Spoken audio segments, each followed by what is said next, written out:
the #1 Costa Rica real estate and investment podcast, bringing you experts from all over Costa Rica.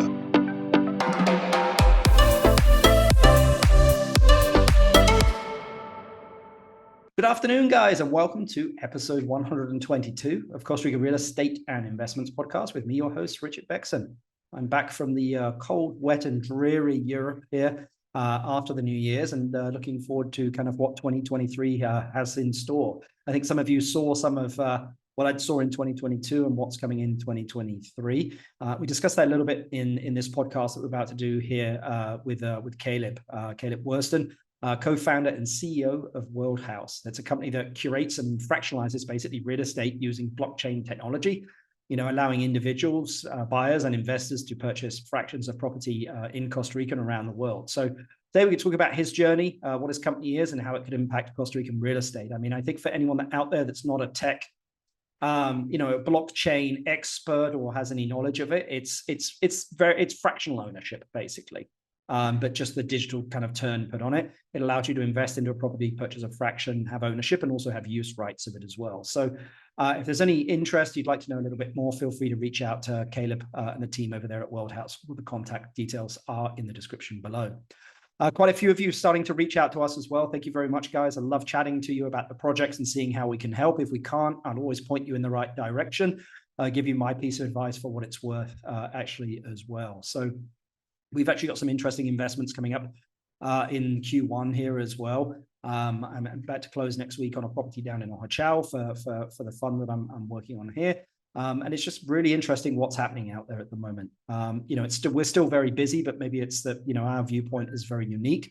We are seeing some softening in prices, not huge amounts, but, it's to be expected. But I think 2023 Q1 is still going to be a good quarter. It's not going to be like 2022. Because we were gangbusters, but I still think it's going to be pretty solid for Costa Rican real estate. But if any of you want to reach out to us, need any help with any particular projects or investing of any type here in Costa Rica, you can email us info@investingcostarica.com. That's info@investingcostarica.com. But let's get straight into the podcast. Good afternoon, Caleb. How are you doing? Good. How are you, Richard? Very, very good. Thank you. Really appreciate you taking the time to join us here on the podcast to talk about to talk about Worldhaus here. Am I pronouncing it right? Yep, Worldhaus. Fantastic. Well, let's get straight into it. Just because I know a lot of people that listen to the podcast love to get straight into the meat of the podcast. But maybe you could, really just give us an idea of why you chose Costa Rica to begin with.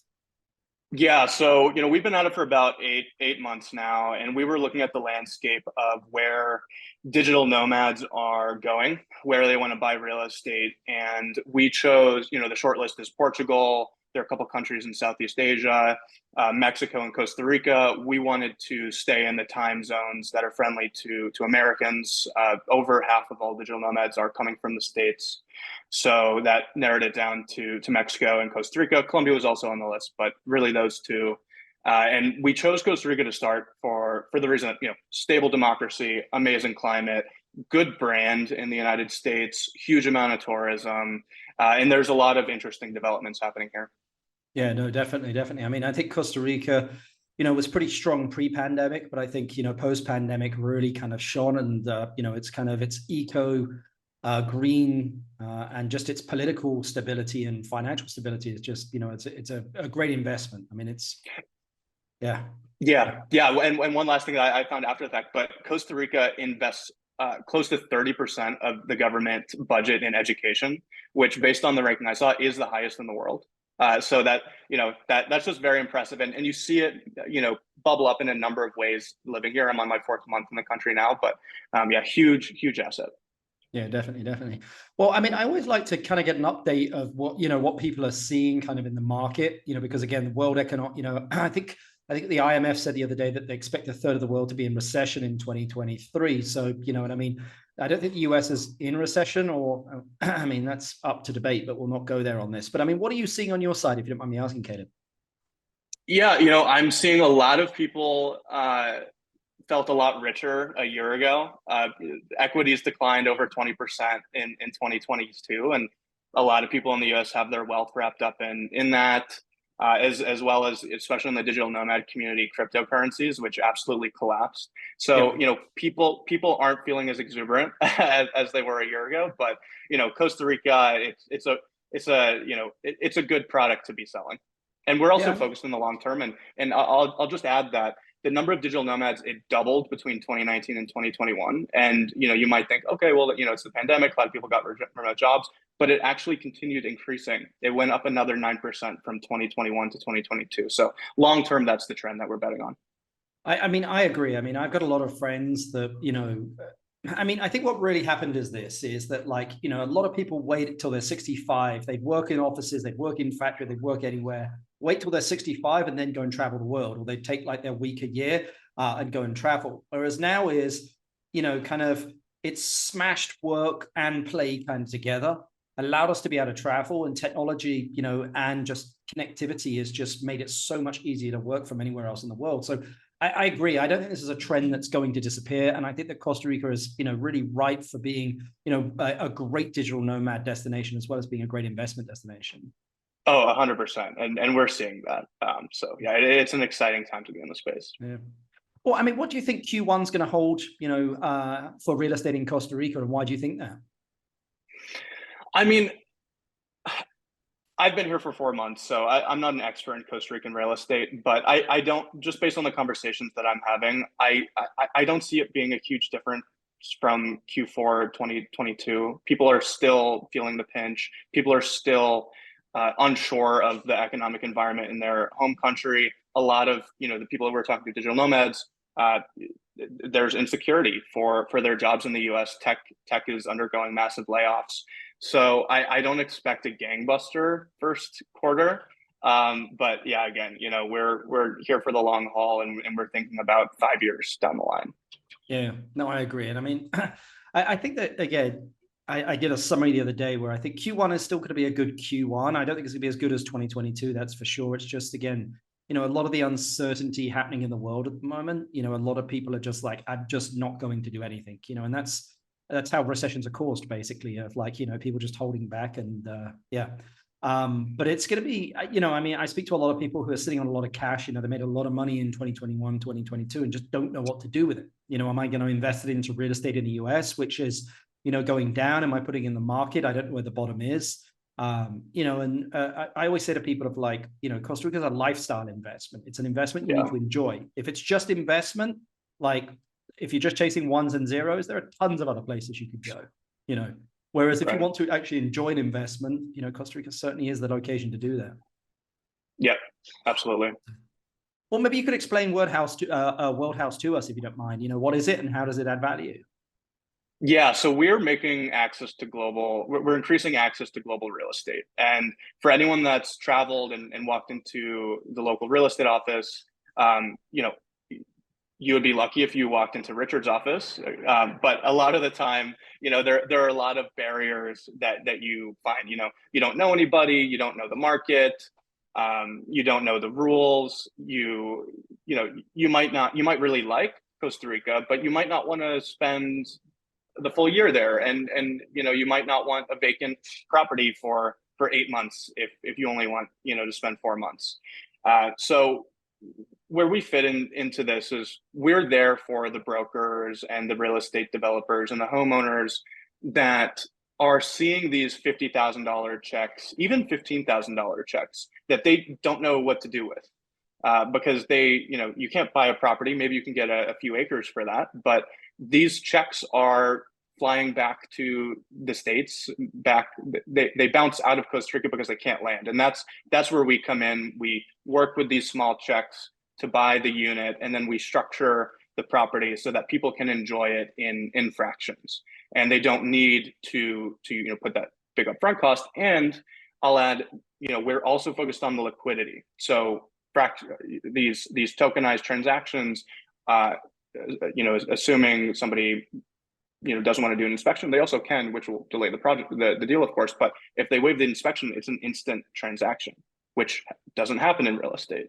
Yeah. And we don't recommend people waive inspections, but that's now technically possible, instant transactions.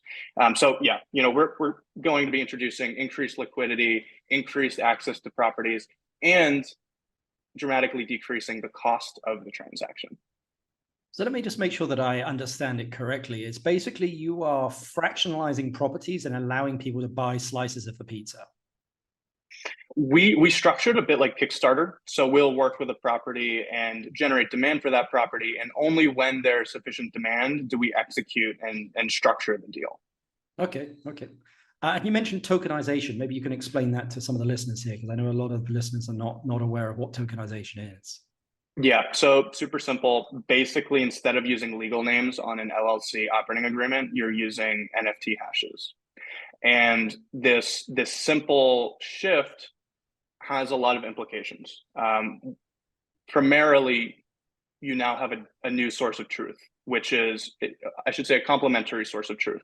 So instead of it being the deed office, and if you're structuring with an LLC, the Delaware Secretary of State's office, which shows who owns that LLC, you're now leveraging a blockchain, which is much cheaper to transact on. You don't need a lawyer. You don't need to pay the deed office. You don't need a title search every single time you want to do that transaction. You need to do that work once in the beginning, and then all of the subsequent transactions are being recorded on the blockchain.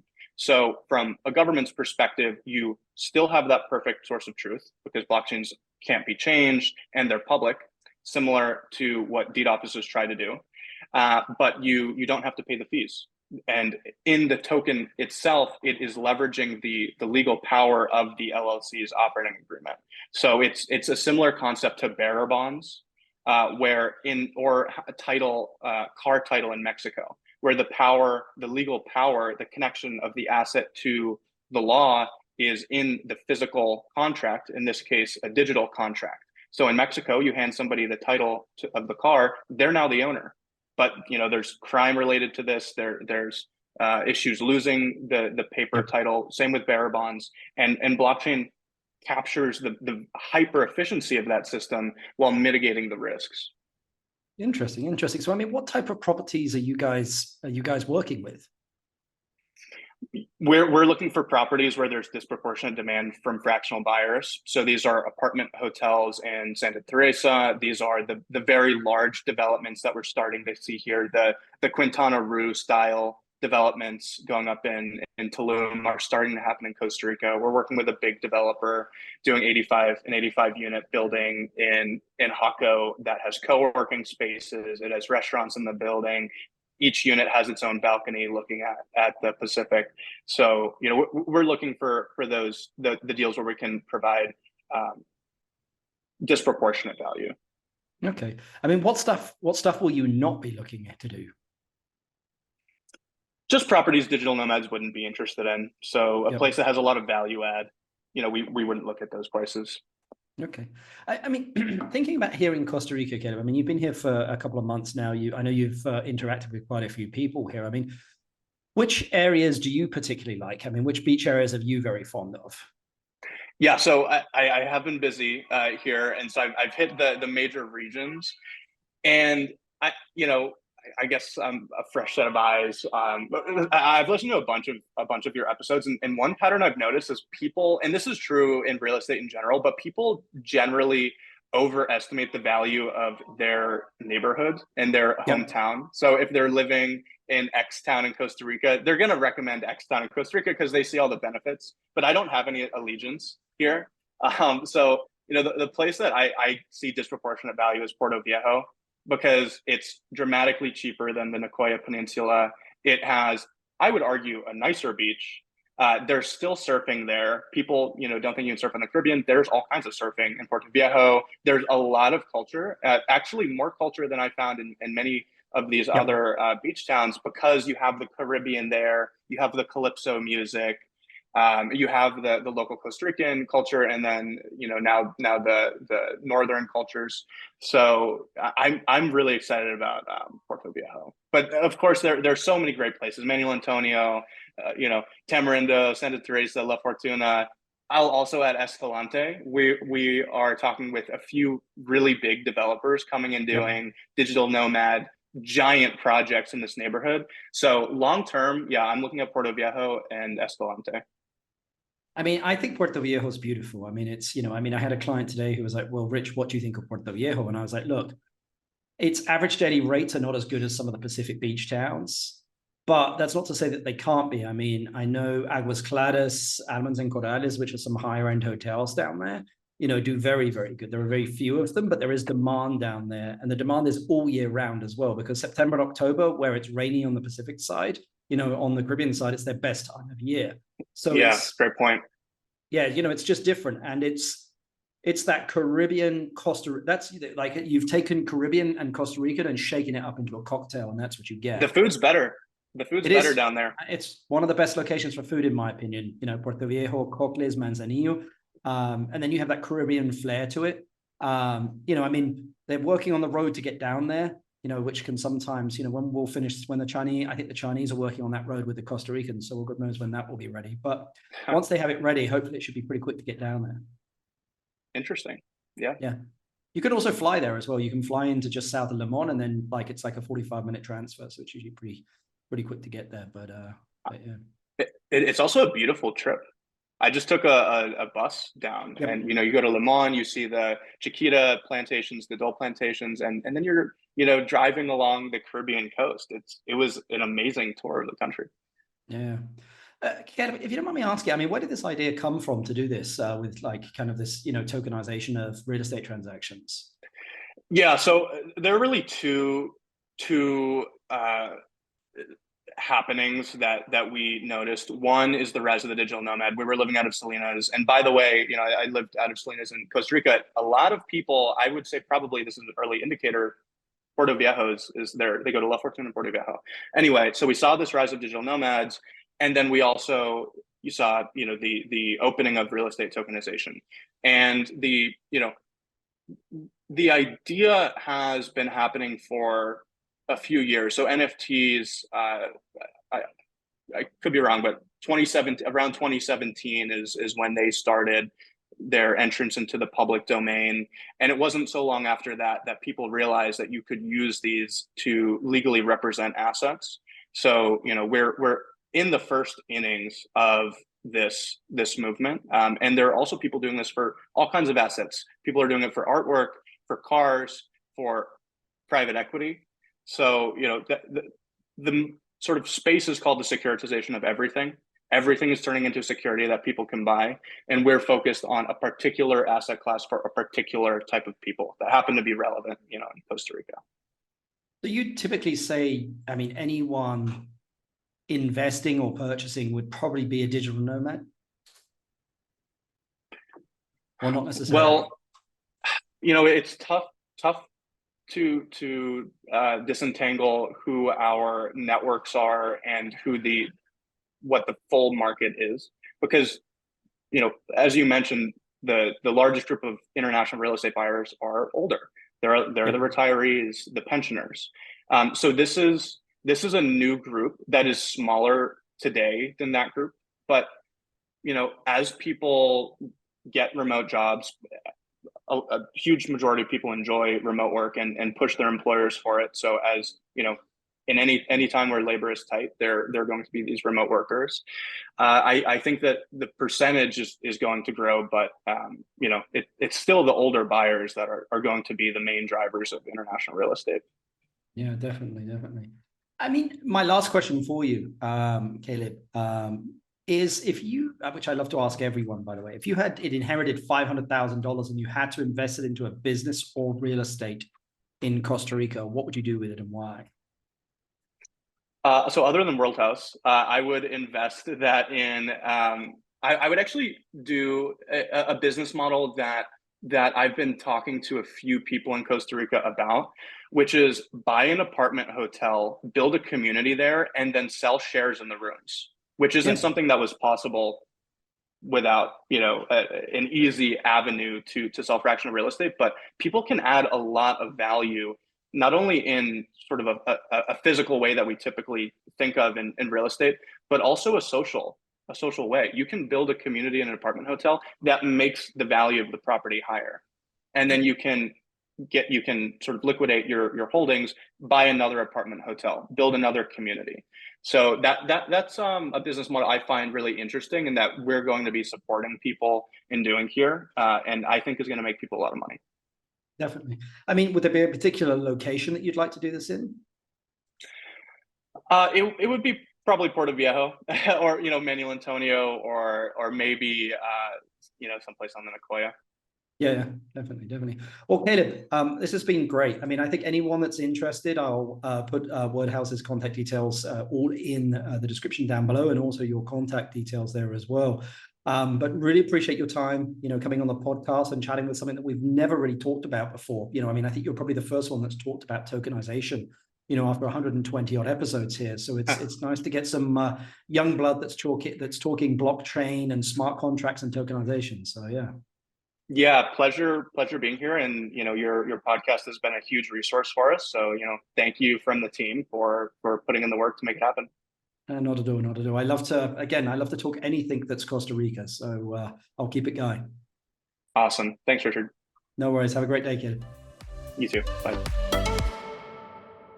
I hope you enjoyed that podcast there, guys, with Caleb at Worldhouse. I mean, again, I think you can see is that for anyone that's not techie out there, there's maybe a little too far out there for you, of tokenizing your ownership within a property. I mean, I think that there is some merit to it. And I think that, again, is like going forwards, I think especially a younger generation, this is how transactions are going to happen. It's going to be instantaneous, rather than actual documents signed, etc. It'll be more digital signatures, blockchains, etc. It's just a much more efficient way of doing things. But, I think while the majority of the money sits with the elder generations in this world, I don't see that happening overnight, but I think it's going to get there for sure. But I hope you've enjoyed this podcast, guys. If you have, please give us a thumbs up, review 5 stars. It's been great actually reading some of the reviews and all of the 5-star comments that we've got here.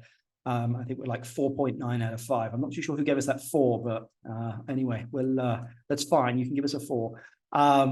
But remember, if you want to get in contact with us for anything, you can do info@investingcostarica.com, info@investingcostarica.com. I will be keeping you updated of everything that's going on here in Costa Rica as well. But so far, 2023 looks like it'll be a great year. So, but till the next podcast, guys, appreciate your time and have a great day. The #1 Costa Rica real estate and investment podcast, bringing you experts from all over Costa Rica.